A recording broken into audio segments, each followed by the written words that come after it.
Hey guys, for this video, I'm going to show you how to share screen on Zoho Meeting.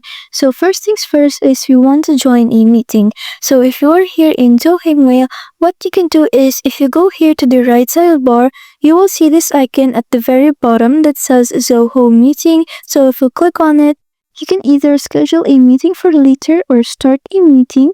Then if you click on start a meeting, then you can have this meeting link that you can share to your coworkers or to your colleagues, or you can also click on launch meeting to launch the meeting. Or if you were sent a meeting link to your email like this one, then you can go ahead and click on that link.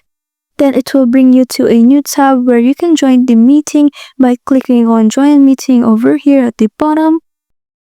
And once that you have connected to the meeting, you'll be able to share your screen by clicking on this icon over here at the bottom that says share.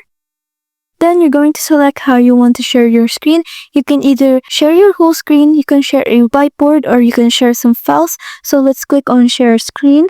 Then you're going to select if you want to share your entire screen, which will allow the participants of the meeting to see your entire screen, or you can also share just a window that you have open or a tab that you have open on your browser. And once you've selected how you want to share, just click on share over here. And as you can see, I'm already sharing my screen. And if you want to stop your sharing, then just click on stop share over here at the top. So that's it. Thanks for watching.